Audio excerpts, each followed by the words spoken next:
simbol mengembalikan hak warga Palestin menjejakkan kaki di atas tanah yang masih belum dirampas Israel. Pembukaan semula Masjid Al-Aqsa menjadi kenyataan selepas jumlah kes COVID-19 di Baitul Maqdis dan kawasan sekitarnya berkurangan. Israel melaporkan lebih 17,000 kes COVID-19 dengan 284 kematian. Tetapi kawasan tebing barat dan Gaza setakat ini melaporkan 500 jangkitan COVID-19 dengan 3 kematian. Kisah sepasang suami isteri tempatan yang terpisah akibat COVID-19 menyusul nanti. Juga bersama berita selepas ini, pelancaran kapal angkasa komersil membawa 2 angkasawan Amerika yang pertama dalam hampir sedekad.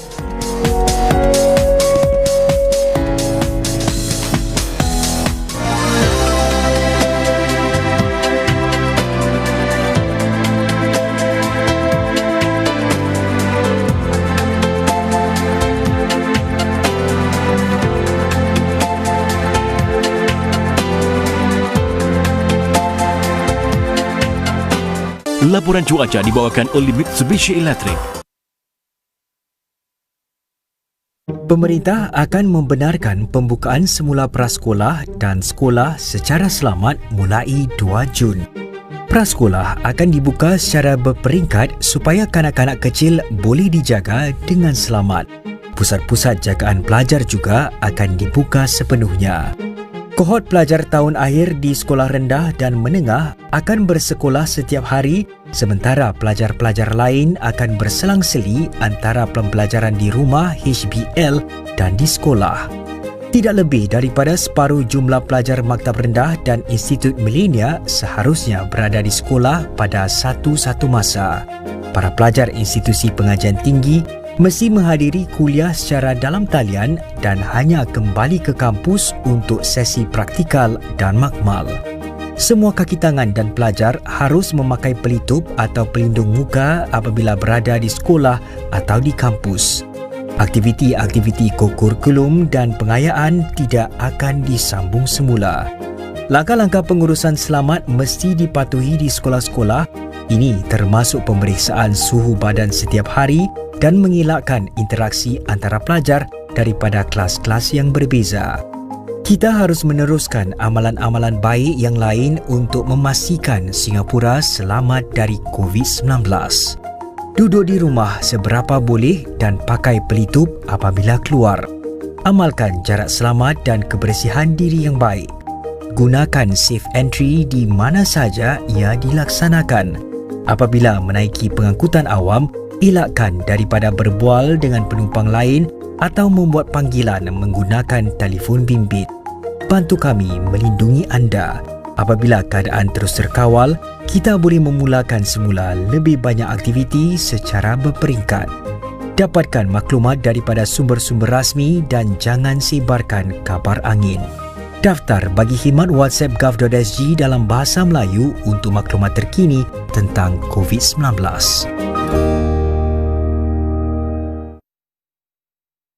Diperbuat dari 100% getah latex asli, produk mesra alam Geta terkenal dengan mutu tingginya, tilam dan bantal dengan pelbagai anugerah yang melindungi anda dari gelombang elektromagnet.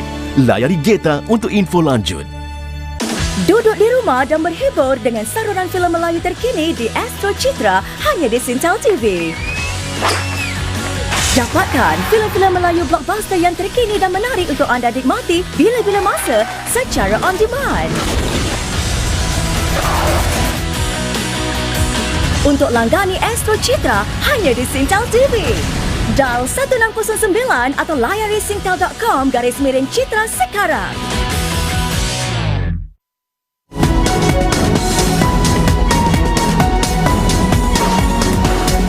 Terima kasih kerana masih lagi bersama berita. Saudara, buat pertama kalinya dalam hampir sedekad, sebuah kapal angkasa komersil membawa 2 angkasawan Amerika Syarikat dilancarkan hari ini. Ia hasil satu kolaborasi antara agensi angkasa lepas NASA dengan syarikat aero angkasa SpaceX milik jutawan Elon Musk. Roket SpaceX Falcon 9 berlepas dari pusat angkasa lepas Kennedy sekitar jam 3.20 pagi waktu tempatan.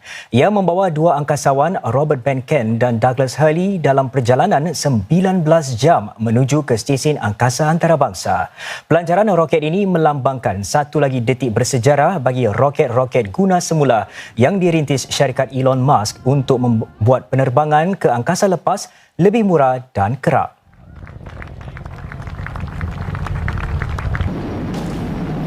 Kita beralih ke sukan bola sepak Liga Bundesliga Jerman. Bayern Munich semakin hampir melanjutkan kejuaraan Liga buat kali ke-30 selepas menang besar ke atas Fortuna Düsseldorf. Robert Lewandowski memecahkan kemarau gol peribadinya dengan menjaringkan gol ketiga Bayern selepas Matthias Johansson menjaringkan gol sendiri dan tandukan Benjamin Pavard membuka tirai jaringan.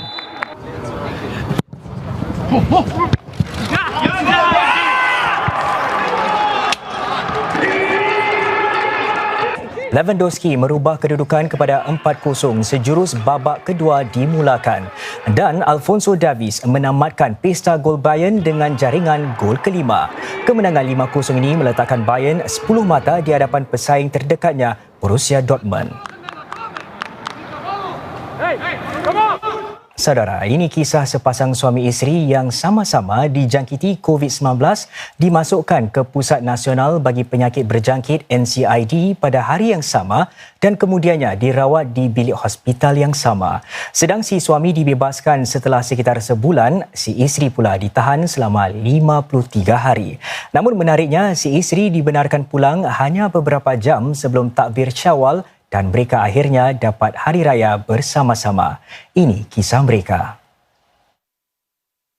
Pada 30 Mac lalu, Encik Muhammad Jawad, 25 tahun dan Cik Natasha Bakhtiar, 24 tahun diuji positif COVID-19. Dari rumah, suami isteri ini kemudian dibawa dalam ambulans yang sama ke NCID. Mujur, mereka dapat duduk sebilik setelah dipindahkan ke Hospital Mount Alvernia. Di situlah mereka terkurung sehinggakan pengajian mereka terjejas. Pasangan yang berkahwin pada 2018 ini sebenarnya sedang melanjutkan pelajaran ijazah sarjana muda. Terpaksa tunda final year projek saya kerana tak boleh fokus. Pengalaman saya duduk dalam bilik hospital sangat menginsafkan. Hakikatnya, mereka kurang pasti dari mana mereka terkena virus itu. Namun pada awal Mei, Encik Jawad diisytihar negatif COVID-19 sementara isterinya masih lagi positif. Setelah 3 minggu terpisah, Encik Jawad kemudian ibarat mendapat hadiah Hari Raya. Beberapa jam sebelum takbir raya berkumandang, beliau menerima panggilan untuk menjemput pulang isteri tersayang yang akhirnya bebas COVID-19. So, bila saya disahkan negatif, saya terus telefon Jawad dan suruh dia mengambil saya daripada hospital. Tapi saya dah plan tak nak bilang mami dengan ayah saya pasal nak surprisekan diorang. So, bila saya sampai kat rumah, saya terus peluk diorang dan diorang tak sangkalah saya boleh balik on that day itself, the day before Hari Raya. Selain suaminya, dua lagi sepupu Cik Natasha adalah antara pesakit COVID-19 dalam tempoh yang sama. Seorang daripada mereka ialah Cik Indra Jalal yang hanya bebas daripada virus berbahaya itu setelah 49 hari di hospital dan menjalani lebih 10 ujian swab yang menyakitkan. Seperti Cik Natasha, Cik Indra juga cukup bersyukur dapat kembali ke pangkuan keluarga untuk menyambut Hari Raya setelah jenuh duduk di hospital. Hari Raya tahun ini amat sederhana bagi keluarga saya. Kita tidak membuat persiapan apa-apa. Sebaliknya, kita mengambil masa ini untuk meluangkan masa bersama menonton televisyen. Ironisnya, keempat-empat bersaudara ini walaupun semuanya sudah bebas, masih belum dapat saling bertemu, kecuali di alam maya. Kami ingin mengucapkan Selamat Hari Raya. Maaf zahir dan batin. Dan semoga kita sama-sama mengambil iktibar dari kisah itu tentang peri pentingnya menjaga jarak sosial dan kebersihan diri serta pakai pelitup muka bila keluar rumah bagi terus membendung penularan COVID-19. Dan saudara, sekian berita untuk malam ini. Sehingga kita berjumpa lagi, salam hormat.